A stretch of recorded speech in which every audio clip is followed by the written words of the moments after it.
Welcome in this new video. आज इस video में बात करेंगे how to control emotions in trading. ये वीडियो बहुत ही ख़ास वीडियो है जिसमें हम प्रैक्टिकली सभी चीज़ों को डिस्कस करेंगे जो हमारे इमोशंस को मैनेज करने में काम आती हैं। इससे पहले जितने भी हमारे 4 एपिसोड्स थे उनमें हमने जो भी सीखा है वो कंपाउंड होके इस लेसन में हमें रिजल्ट देता है। इमोशंस को कंट्रोल करने के लिए सबसे पहले जो ज़रूरी चीज़ थी रिस्क मैनेजमेंट हमने पहली वीडियो में समझा। उसके बाद इमोशंस क्यों ज़रूरी हैं, ये कैसे हमारी ट्रेडिंग को नुकसान करते हैं, वो सेकंड वीडियो में समझा। थर्ड वीडियो में हमने समझा कि हमने कैसे अपने माइंडसेट को प्रिपेयर करना है ताकि हम इमोशंस कंट्रोल के लिए काबिल हो सकें। उसके बाद हमने डिसिप्लिन को समझा कि कैसे डिसिप्लिन हेल्प करता है हमारे इमोशंस कंट्रोल के लिए। आज इस 5th एपिसोड्स में हम कलेक्टिवली जो चीज़ें पीछे सीखी हैं 4 लेक्चर्स में वो कैसे हमें रिजल्ट्स देंगी, आज इस एपिसोड 5 में वो चीज़ों को डिस्कस करेंगे। सबसे पहले हमारी सभी साइकोलॉजिकल प्रॉब्लम का जो सिंपल सल्यूशन है वो है रिस्क मैनेजमेंट। जब रिस्क मैनेजमेंट डिफाइन होगा हर एक ट्रेड में 0.5% या 1% या कहीं भी इनके बीच, तब हमारी मोस्टली जो साइकोलॉजिकल प्रॉब्लम्स हैं वो सॉल्व होती हैं। लेकिन वो पूरी तरह से सॉल्व तब होती हैं जब हम अपने माइंडसेट को, डिसिप्लिन को एंड इमोशंस को मैनेज करते हैं। हमारा जो गोल है वो ये नहीं है कि हम इमोशन लेस हो जाएं, जहाँ इमोशंस को हम एलिमिनेट कर दें अपने माइंड से। ऐसा नहीं हो सकता। हमारा गोल ये होता है कि हम अपने इमोशंस के बारे में अवेयर रहें ताकि ये हमारे डिसीजन मेकिंग को इफ़ेक्ट ना कर सके। हमें अवेयर होना है हमारे हर एक इमोशंस के बारे में, कब वो इमोशंस ट्रिगर हो रहे हैं, कब मैं इमोशनली बैलेंस नहीं हूँ। जब ये चीज़ें हैं तब ये चीज़ें मेरे डिसीजन को इफ़ेक्ट ना करें। हमने ये चीज़ सीखनी है। इसके लिए हमारे पास 2 मेथड्स हैं, technical method, psychological method and emotion general, जो साइकोलॉजिकल मेथड में ही आता है। जो टेक्निकल मेथड होता है वो सिंपल रूल्स होते हैं। जो साइकोलॉजिकल मेथड है उसमें हम ऐसी प्रैक्टिस करते हैं, वो चीज़ें करते हैं जो हमारे टेक्निकल मेथड्स को अप्लाई करने में बहुत इफ़ेक्टिव होते हैं। साइकोलॉजिकल मेथड्स यूज़ करने के बाद जब हम टेक्निकल मेथड यूज़ करते हैं तो हमारी परफॉर्मेंस एंड इम्प्रूवमेंट बहुत ज़्यादा होती है। सबसे पहले समझते हैं साइकोलॉजिकल मेथड्स को, जो कि माइंड की स्ट्रेंथ के लिए होते हैं, ताकि हमारा माइंड स्ट्रेंथ हो जाए। इसका मतलब क्या है साइकोलॉजिकल मेथड्स का? इसमें हमने अपनी अटेंशन स्पैन को इम्प्रूव करना होता है। अटेंशन स्पैन क्या होता है? अटेंशन स्पैन होता है हम किसी एक ही चीज़ के ऊपर कितना टाइम तक फोकस करके कोई एक काम कर सकते हैं। फॉर एग्जाम्पल, आप एनालिसिस करने बैठे हो, फोकस से, बिना डिस्टर्बेंस से, बिना अनकंफर्टेबल हुए हम कितना टाइम एनालिसिस कर सकते हैं। हम अगर कोई काम कर रहे हैं, ऐसा काम जो बोरिंग है, हम कितनी टाइम के लिए वो काम कर रहे हैं विदाउट हमारे इमोशंस के इफेक्ट से। फॉर एग्जाम्पल, आप रीडिंग करने बैठे हो, आपने 1-2 पेज रीड करे, उसके बाद आपको बोरिंग लगा, आपके इमोशंस ट्रिगर होए, छोड़ो ना, कुछ वीडियो देखते हैं, कुछ और करते हैं, कोई और बुक देखते हैं, स्विच करते हैं जैसे सेटअप को। तो वो इमोशंस ट्रिगर हुआ, तो आपने उस इमोशंस में आकर वो बुक छोड़ दी, आप वीडियो देखने लग गए जहाँ किसी और काम में लग गए। इसे क्या बोलते हैं? अटेंशन स्पैन आपका इतना ही है कि आप सिर्फ 5-10 मिनट ही एक बुक के ऊपर फोकस कर पाए। एक काम के ऊपर जितना टाइम फोकस कर पाते हैं उसको अटेंशन स्पैन कहते हैं। आज के टाइम पर because of reels, shorts, short video, social media, share chat, ऐसी चीज़ों से हमारी अटेंशन स्पैन सिर्फ 1 मिनट से भी कम की हो गई है, और इवन 10-15 सेकंड्स की है। हमें कोई रील अगर पसंद नहीं आती, हम पहले के 5-10 सेकंड्स में ही उस रील्स को चेंज कर देते हैं बिकॉज ऑफ अटेंशन स्पैन। हमें वो चीज़ें चाहिए जो रिलीज़ करे डोपामीन, जो ऐसी इमोशंस ट्रिगर करें जल्द से जल्द, जो हमें पसंद आए और हम एक्साइटेड फील करें। अटेंशन स्पैन इतनी गिर चुकी है, और ऐसी अटेंशन स्पैन से, इतनी कम अटेंशन स्पैन से अगर हम ट्रेडिंग में जाते हैं तो हम अपने सेटअप का कभी भी वेट नहीं कर पाएंगे। अगर हमने कोई लेवल निकाला है कि मैं इस लेवल से बाय या सेल करूंगा, हम उस लेवल तक का वेट नहीं करेंगे कि प्राइस उस लेवल तक आए। हम किसी ट्रेड में हैं, उसमें प्रॉफिट चल रहा है, हम उसको फुल 1:2, 1:3 तक होल्ड नहीं कर पाएंगे because of the tension span.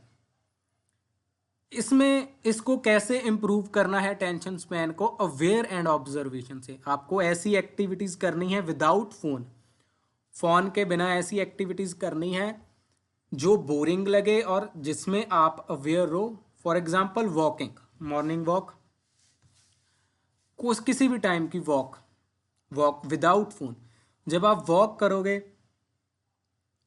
आपका सारा ध्यान आसपास ऑब्जर्व करने में होगा कि पार्क में कौन से पेड़ हैं, कौन से फूल हैं। जहाँ सड़क पर कर रहे हो तो कौन सी गाड़ी निकली, आसपास क्या है, ऐसी चीज़ें ऑब्जर्व करने लगोगे और आपकी टेंशन स्पैन भी बढ़ने लगेगी। फॉर एग्जाम्पल आपने आधा घंटा वॉक करी हो, आधा घंटा आपकी टेंशन स्पैन रही है कि आपने अपनी आसपास की चीज़ों पर ऑब्जर्वेशन करी। अगर आसपास की चीज़ों की ऑब्जर्वेशन नहीं कर रहे तो खुद की ऑब्जर्वेशन कर रहे हो कि इस टाइम मुझे चलते वक्त बोरिंग लग रहा है कि मैं अपना फ़ोन निकाल लूँ, या मैं चलते चलते किसी से बात कर लूँ। ऐसी चीज़ें नहीं करनी है। अगर आप वॉक कर रहे हो और साथ में फ़ोन पर वॉक कर रहे हो और जहाँ आप फ़ोन पर म्यूज़िक सुन रहे हो तो वो सेम बात ही है रील्स वाली, क्योंकि आप वॉक कर रहे हो इसलिए कि आप अपने इमोशंस के बारे में अवेयर हो सको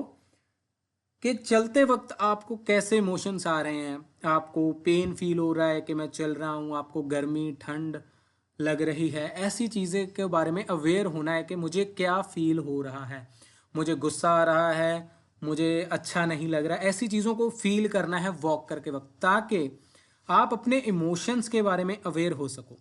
जब आप इमोशंस के बारे में अवेयर रहोगे, जब ट्रेडिंग पे वो आपके इमोशंस फील ट्रिगर होंगे, तब आपको पता चलेगा कि इस वक्त मेरा इमोशंस ट्रिगर हो रहा है, मुझे कोई भी डिसीजन नहीं लेना।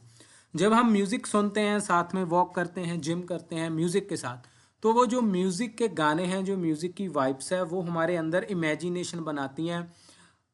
उसमें हम डे ड्रीमिंग करते हैं, अपनी फ्यूचर विजुअलाइजेशन करने लगते हैं। अगर कोई सैड गीत है तो वैसी स्टोरीज हम इमेजिनेशन करते हैं, तो हम पास्ट एंड फ्यूचर में जाना शुरू कर देते हैं और प्रेजेंट में नहीं रहते, जो कि इमोशंस ट्रिगर की सबसे बड़ी प्रॉब्लम है, past and future. So present में रहने का एक ही कारण है, जो काम करते हैं उसको अवेयर करना है कि इस काम को करते हुए मुझे गर्मी लग रही है, इस काम को करते हुए मुझे गुस्सा आ रहा है, मुझे अनकंफर्टेबल हो रहा है, लेकिन मुझे वॉक करनी है आधा घंटा, तो मैं अपने इमोशंस को अपने ऊपर हावी नहीं होने दे रहा।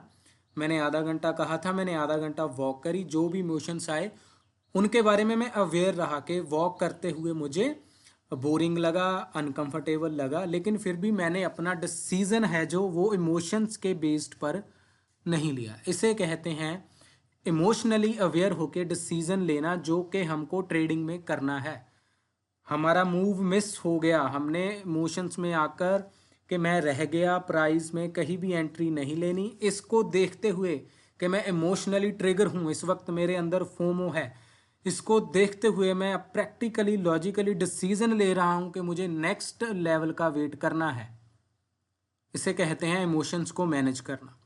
इसके अलावा जो चीज़ें हैं जो अटेंशन इंप्रूव करती हैं वो है sitting without phone, without anything, just बैठ जाओ आराम से, बाहर बैठ जाओ किसी पार्क में, किसी कमरे में, और अपनी चेयर पे बैठ जाओ और सोचो कि आपके अंदर इस वक्त क्या सोच रहे हो, कैसे थॉट्स आ रहे हैं, प्रेजेंट पास्ट फ्यूचर के, क्या क्या तकलीफ लग रही है, अनकंफर्टेबल है, ट्रेडिंग के बारे में क्या सोच रहे हो, मतलब अपने आप के बारे में अवेयर होना सीखो।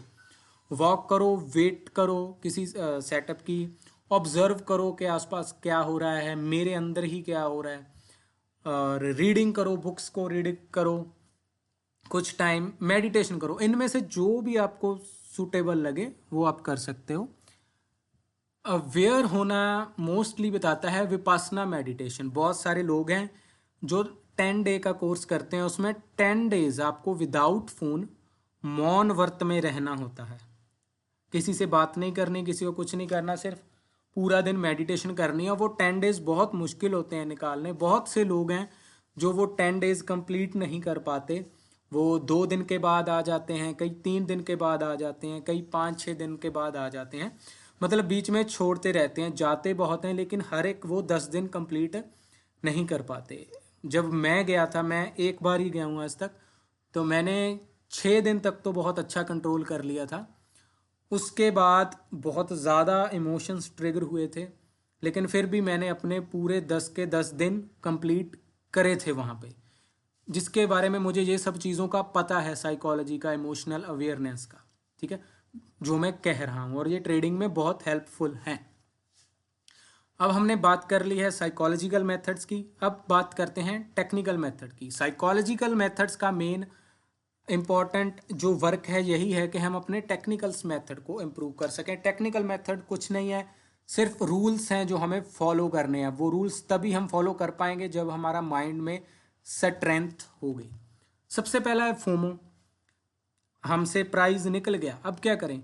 अब हमको वेट करना पड़ेगा नेक्स्ट लेवल का, उसके लिए अलर्ट सेट कर लो और वॉक अवे, चले जाओ, चार्ट से दूर चले जाओ, कुछ और कर लो। जहाँ क्या कर सकते हो, अगर आपके पास 2 या 3 पेयर हैं, हमें ज़्यादा से ज़्यादा पेयर में ट्रेड नहीं करना होता, हमें लिमिटेड 2-3 ही रखने होते हैं, 2-3-4 बस, इससे ज़्यादा नहीं। अगर एक का मूव मिस हो गया तो दूसरे में अपॉर्चुनिटी देख लो, नहीं नेक्स्ट लेवल का वेट कर लो। कभी ऐसा नहीं है कि एक सेशन निकल गया तो नेक्स्ट सेशन में मूव नहीं आएगा, आज का दिन निकल गया तो कल के दिन मूव नहीं आ सकता, ऐसा नहीं है। ट्रेडिंग में बहुत ज़्यादा अपॉर्चुनिटीज़ होती हैं, हर दिन हर टाइम कोई ना कोई अपॉर्चुनिटीज़ मिलती हैं बेस्ड ऑन आवर सेटअप, कि हमारे सेटअप के हिसाब से वो बनी है या नहीं। ग्रीड होता है एक्सेसिव होल्डिंग। इसके लिए हम क्या कर सकते हैं, पार्शियल बुक कर सकते हैं। जब भी हम पार्शियल बुक करते हैं, हम अपनी इमोशनल जो प्रेशर है उसको रिलीज करते हैं, और हमारा जो ऐसा होता है कि हमने कुछ ना कुछ जो प्रॉफिट है वो गेन कर लिया, और हमने अपने ट्रेडिंग सेटअप को ब्रेक नहीं करा। याद रखना, रिस्क मैनेजमेंट सबसे ऊपर है। ऐसा नहीं है ग्रीड में आपने रिस्क मैनेजमेंट 1% की जगह 5% ले लिया और उसके बाद पार्शियल बुक कर रहे हो और खुश हो रहे हो, ऐसा नहीं। रिस्क मैनेजमेंट के बाद की ये सब चीज़ें हैं, इसलिए रिस्क मैनेजमेंट पहली वीडियो में बताया था। रिस्क मैनेजमेंट के बाद माइंडसेट, उसके बाद डिसिप्लिन, उसके बाद ये इमोशनल मैनेजमेंट। ओवर कॉन्फिडेंस तब होता है जब स्टॉप लॉस ना हो और हम कंटिन्यूसली प्रॉफिट करते जाते हैं। ऑलवेज हेल्थी कॉन्फिडेंस बनाना होता है कि मुझे मेरे सेटअप के ऊपर कॉन्फिडेंस है कि मेरा सेटअप, जब तक मैं ये स्ट्रेटजी यूज़ कर रहा हूँ, मुझे लॉन्ग टर्म में प्रॉफिट हो रहा है और मुझे इसके रूल्स समझ में आ गए हैं। मैं सेटअप को पूरी अच्छी तरह से जानता हूँ, कब ये हाई प्रोबेबिलिटी है, कब ये लो प्रोबेबिलिटी, उसको बोलते हैं कॉन्फिडेंस। ओवर कॉन्फिडेंस तब आता है जब आप अपने सेटअप्स के बाहर जाते हो कि मुझे सेटअप की ज़रूरत नहीं है, मुझे किसी रिस्क मैनेजमेंट की ज़रूरत नहीं है, मुझे सिर्फ बाय सेल करने की ज़रूरत है कि मैं कुछ भी बाय करूं सेल करूं। इसे कहते हैं ओवर कॉन्फिडेंस। इसमें क्या करना है, प्राइस अनसर्टेन है, इसको याद रखना है कि बड़े बड़े इंस्टीट्यूशन और जो हेज फंड हैं वो भी बंद होते हैं। जो कई ऐसे हेज फंड्स हैं वो बंद हुए हैं जिनके पास हमारी सोच से भी ज़्यादा पैसा है। जब मार्केट उनको खाली कर सकती है तो हमें ओवर कॉन्फिडेंस करने की ज़रूरत नहीं है। हम अपने ट्रेडिंग प्लान, ट्रेडिंग स्ट्रेटजी और सेटअप के ऊपर कॉन्फिडेंस रह सकते हैं, अपने आप पर बिलीव कर सकते हैं कि मैं लॉन्ग टर्म में प्रॉफिटेबल हूँ, लेकिन ओवर कॉन्फिडेंस नहीं। फियर, फियर को सॉल्व करने का एक ही जो तरीका है, सबसे पहले है रिस्क मैनेजमेंट, जो हमने सीखी है कि अगर मेरी ट्रेड लॉस में चली भी गई तो मेरा रिस्क डिफाइन है, मैं 0.5% रिस्क ले रहा हूँ, 1% ले रहा हूँ। ठीक है, अगर मेरी एक दो ट्रेड जाएगी लॉस में तो मैं अपने सेटअप के हिसाब से 1:2, 1:3 ले रहा हूँ, तो मैं एट द एंड प्रॉफिटेबल ही लूँगा। लॉन्ग टर्म प्लान करके चलना है फियर को। देखो, रिस्क तो हमें लेना है, लेकिन वो रिस्क हमारे कंट्रोल में होना चाहिए। रिस्क टॉलरेंस देखनी है कि आप कितना रिस्क ले पाते हो। 0.5, 0.4, 0.7, 0.8, 1, 1.25, 1.5, बस इतना तक आप कर सकते हो।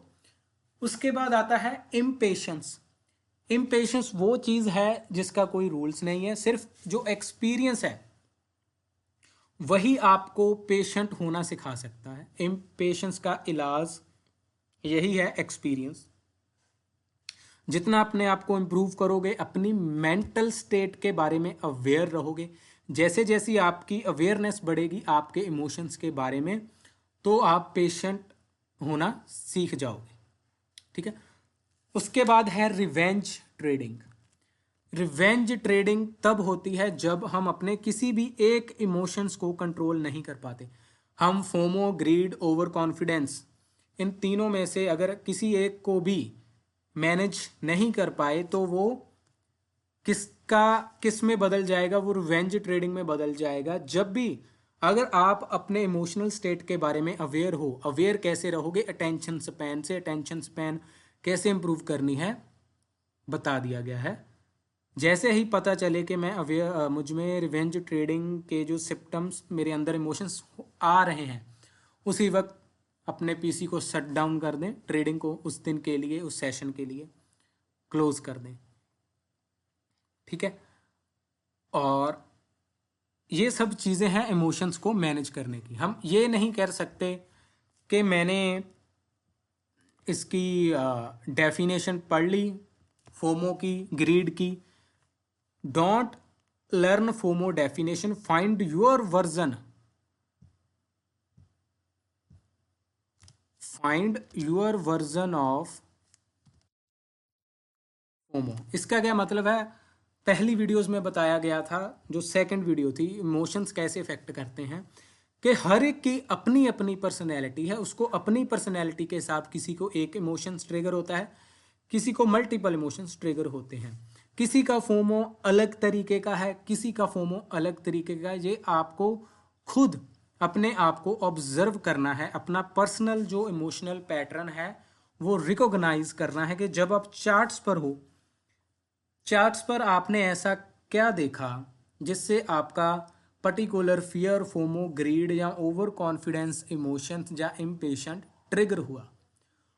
जब आपने वो चीज़ देखी, आपके अंदर एकदम से कैसा फील आया, एक्साइटेड, फोमो, फियर, वो क्या ऐसी चीज़ थी जिसने आपका वो इमोशंस ट्रिगर कर दिया। या इसके अलावा आप पेशेंटली बैठे थे, आपको कोई जॉब की बात याद आ गई अपनी, जिससे आपको फियर हो गया या गुस्सा आ गया, आपको घर में कोई ऐसी चीज़ हो गई, फॉर एग्जांपल किसी ने आवाज़ लगा दी, या कुछ भी ऐसी कोई एक्टिविटी हुई जिससे आपका इमोशंस कोई ना कोई ट्रिगर हो गया, आपको डिस्टर्बेंस हो गई, आप एंग्री हो गए।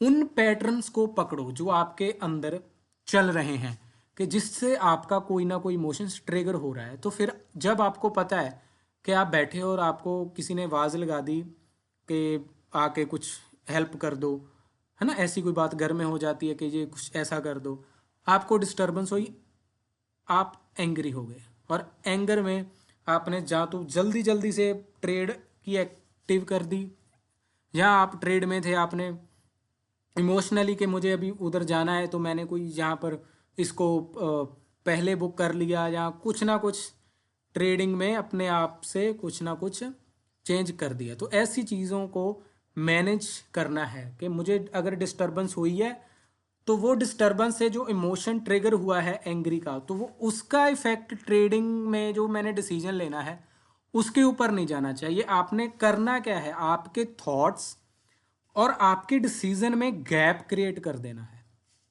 फॉर एग्जाम्पल आपने फोमो आ गया, अब आपके बड़ी सी कैंडल आई, आप एंट्री नहीं कर पाए, फोमो आ गया। अब उसी फोमो ने आपका डिसीजन बनाया कि कहीं पर भी एंट्री ले लो, अभी कैंडल चल रही है। आपने इमोशंस और डिसीजन में गैप नहीं किया। इमोशंस आ गया कि कैंडल निकल चुकी है हाथ से, अब स्टॉप लॉस बहुत बड़ा हो रहा है, थोड़ा सा उसको, हाँ अभी क्या कर लिया, उसमें गैप डाल दिया कि इमोशंस आया था उसमें थोड़ा सा गैप डाल दिया, और आपने अपना जो डिसीजन मेकिंग था वो डिले कर दिया कि अब मैं इस लेवल पर नहीं, जब प्राइस उस लेवल पर जाएगा तो मैं वहाँ पर अपनी अपॉर्चुनिटी, अपने सेटअप को देखूंगा जहाँ मेरे पास इस पेयर के अलावा एक पेयर और है या दो पेयर और हैं, अभी मैं उनमें शिफ्ट हो जाता हूँ कि इसका मूव निकल चुका है। ठीक है, अगर उनमें भी एंट्री नहीं मिली तो उस सेशन को स्किप कर दो या उस डे को स्किप कर दो। ओके, अब इमोशनल जर्नल क्या होता है। जर्नल ट्रेडिंग, हमने जर्नल सुना है ट्रेडिंग में, अपने लिखो एंट्री एग्जिट, कौन सा सेटअप था, कितनी आरआर थी, ये सब चीज़ें आती हैं। अब इमोशनल जर्नल क्या होता है, इसमें इमोशनल जर्नल में क्या होता है, जब आपने चार्ट पर आए, आपने ट्रेड की एंट्री करी, एंट्री करने से पहले आप क्या फील कर रहे थे, उस ट्रेड में आप कॉन्फिडेंस फील कर रहे थे कि ये तो टारगेट तक जाएगी, उस ट्रेड में आपको फियर था कि ये इतना अच्छे नहीं लग रही, हो सकता है स्टॉप लॉस हिट कर दे, आप उसमें ओवर कॉन्फिडेंस थे कि ये तो जाएगी जाएगी, आप उसमें ग्रीड कर रहे थे कि सेटअप बहुत अच्छा है, मैं अपना रिस्क डबल कर लेता हूँ, जहाँ आप उसमें इम्पेशेंट थे कि बस मुझे 1 घंटा हो गया बैठे को, कोई ट्रेड मिली नहीं, तो बस मैं जल्दी से किसी ट्रेड में एंट्री कर लूँ। वो आपने लिख लेना है कि मैं इसमें क्या था, ओवर कॉन्फिडेंस था, फियर था, लॉस था उस ट्रेड की एंट्री से पहले। ठीक है, उसके बाद इन बिटवीन जब वो फ्लक्चुएशन ट्रेड पर चल रही हैं, अगर आपकी डायरेक्शन में ट्रेड जा रही है तो आपको क्या फील हो रहा है, इम्पेशेंट फील हो रहा है कि मैं यहीं बुक कर लूँ कहीं रिवर्स ना हो जाए, आपको डर लग रहा है कि कहीं यार प्राइस रिवर्स ना हो जाए, आप एक्साइटेड हो रहे हो और मन कर रहा है कि पिरामिडिंग करूँ, इसमें और पोजीशन ऐड कर लूँ। ठीक है, ये चीज़ें हो रही हैं। उसके बाद जब आप प्रॉफिट बुक कर रहे हो, किस मेथड से बुक कर रहे हो, इमोशनली होकर कि चलो ठीक है अब बहुत हो गया, बहुत होल्ड हो गया, मुझे 15-20 मिनट हो गए ट्रेड चलती को, 2 घंटे हो गए, मैं बुक कर लूँ, जहाँ वहाँ पर टेक्निकली आपके एनालिसिस के हिसाब से कोई पॉइंट आया था जो आपके रूल्स को फॉलो करता था पार्शियल बुक करने के लिए, ब्रेक इवन करने के लिए, जहाँ फाइनल प्रॉफिट बुक करने के लिए कोई ऐसा लेवल था जो आपके ट्रेडिंग एनालिसिस में था, वैसे आप बुक कर रहे हो, ये आपने बुकिंग के। उसके बाद आफ्टर ट्रेड जब आपका प्रॉफिट हो गया, जहाँ लॉस हो गया, उसके बाद आपकी इमोशनल स्टेट कैसी है, fear, disappointed, angry, revenge, recover the loss, ऐसी कौन से इमोशंस आपके अंदर आ रहे हैं उनको आपने लिखना है। जब आप ऐसे हर एक ट्रेड का लिखोगे, मल्टीपल ट्रेड्स के बाद आपको पता चलेगा कि जब आप ये अपने पास 1-2 सेटअप होते हैं, हाई प्रोबेबिलिटी, लो प्रोबेबिलिटी, जिसमें होता है हमने कन्फर्मेशन एंट्री ली, जहाँ हमने अग्रेसिव एंट्री ली, वो सब चीज़ें भी आपने लिखनी है।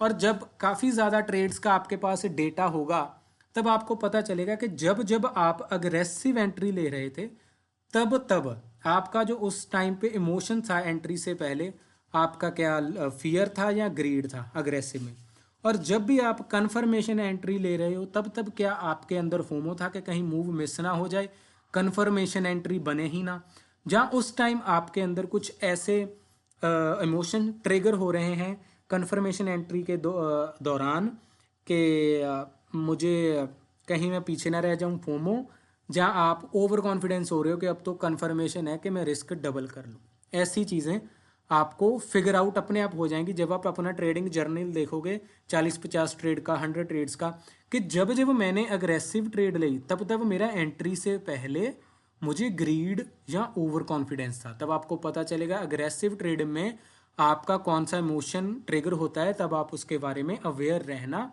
शुरू कर दोगे। जब जब आप कन्फर्मेशन एंट्री लेते हो आपका जो इमोशंस ट्रिगर हो रहा है वो फोमो हो रहा है। तब तब जब जब आप कन्फर्मेशन एंट्री के बारे में सोचोगे तब तब आप अवेयर रहोगे कि भाई मुझे अपने फोमो से अवेयर रहना है इस वक्त। और उसके बाद जब आप प्रॉफिट बुक या आफ्टर द ट्रेड आप फॉर एग्जांपल स्टॉप लॉस के बाद आप क्या फील करते हो, डिसपॉइंटेड या लो कॉन्फिडेंस, ठीक है, और आप ऐसा सोचते हो कि आपकी स्ट्रेटजी सही नहीं है, अगर आप ऐसा कुछ सोचते हो। और जब जब आपका स्टॉप लॉस होगा आपको वो स्टॉप लॉस ट्रेड देखोगे कि सभी ट्रेड्स में स्टॉप लॉस के बाद मैंने क्या फील करा है, डिसपॉइंटेड। तब आपको पता चलेगा कि आपको डिसपॉइंटेड नहीं होना है। Stop loss is the part of the trading.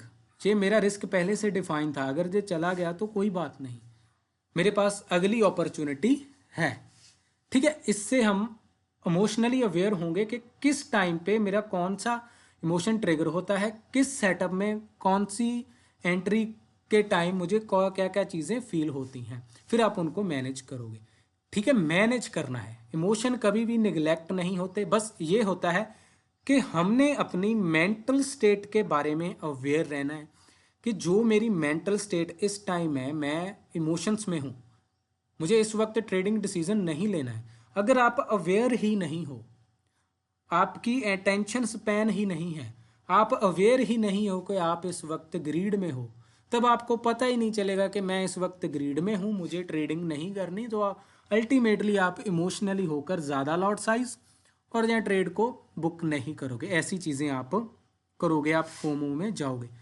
अगर आप अपनी मेंटल स्टेट के बारे में अवेयर रहना सीख गए कि जब भी मैं ट्रेडिंग में बैठा हूँ इस वक्त मुझे जहाँ तो ट्रेडिंग के रिलेटेड कोई इमोशन आया हुआ है, जहाँ मेरी आउटर लाइफ में कुछ ऐसा हुआ है, आप आउटर लाइफ में फाइनेंशियली आप परेशान हो, आप इमोशनली परेशान हो, तो उसके बारे में आपको पता है कि आज मैं फाइनेंशियली मैं ठीक नहीं हूँ, मुझे लॉस हो रखा है, जहाँ मुझ में प्रेशर है कि मैं जॉब भी नहीं करता, कि मैंने ट्रेडिंग से कुछ कमाना है, तब आप इमोशनली प्रेशराइज्ड हो पैसा कमाने को। और आपको पता है कि जब हम इमोशनली पैसा कमाने के ट्रिगर हुए होते हैं तब हम फोर्सफुली सेटअप फाइंड करते हैं। जब आपको पता है कि मैं इमोशनली पैसा कमाने के लिए प्रेशराइजर हूँ, मैं फोर्सफुली हो सकता है सेटअप फाइंड करूँगा। अब आप अवेयर हो पहले से कि हो सकता है आज मैं फोर्सफुली सेटअप फाइंड करूँ, तब जब आप फोर्सफुली सेटअप फाइंड करोगे तब आपका माइंड रुक जाएगा, आपको अवेयरनेस आ जाएगी कि नहीं आज मुझे ऐसा नहीं करना। आज आप एंग्री हो या लॉस में हो, आप जब भी हम फियर में होते हैं या क्या कहते हैं उसको, सैड होते हैं, तब हमारे अंदर जो इमोशन आता है, हम आउटर लाइफ से सैड हैं, ट्रेडिंग कर रहे हैं, अब क्या आएगा कि छोड़ो क्या ट्रेड करना, कुछ नहीं रखा। तब जो आप चीज़ करोगे वो करोगे, आप अपना अच्छा सेटअप भी मिस कर दोगे। जो आपका बहुत अच्छा सेटअप होएगा, A+ सेटअप, उसको भी मिस कर दोगे कि छोड़ो यार कुछ नहीं रखा इन सब में, ठीक है, ऐसा होएगा। अगर आप ऐसे अलग अलग इमोशन, एंग्री हो तो आप ज़्यादा से ज़्यादा लॉट साइड लोगे कि देखा जाएगा क्या होएगा, एक ही बार में आर पार करना है, ये क्या होगा एंग्री में जब होगे। जब आप इन सबसे अवेयर होगे, जब अवेयर होगे कि आज मैं आउटर लाइफ से एंग्री हूँ तो मुझे ट्रेडिंग में वो चीज़ लेकर नहीं आनी, गैप क्रिएट करना है, ऐसे हम अपने इमोशंस को मैनेज करते हैं। आई होप आपको ये वीडियो अच्छी लगी हो, अच्छी लगे तो चैनल को सब्सक्राइब कर सकते हो आप। नेक्स्ट वीडियो के लिए ये हमारी सीरीज चल रही है फिक्स ट्रेडिंग साइकोलॉजी, जिसका आज एपिसोड 5 था, मोस्ट इंपॉर्टेंट था, और सभी एपिसोड पिछले एपिसोड से जुड़े हुए हैं, तो आप वो भी देख सकते हैं। I hope you like this, you can subscribe for the future updates. Thanks for watching.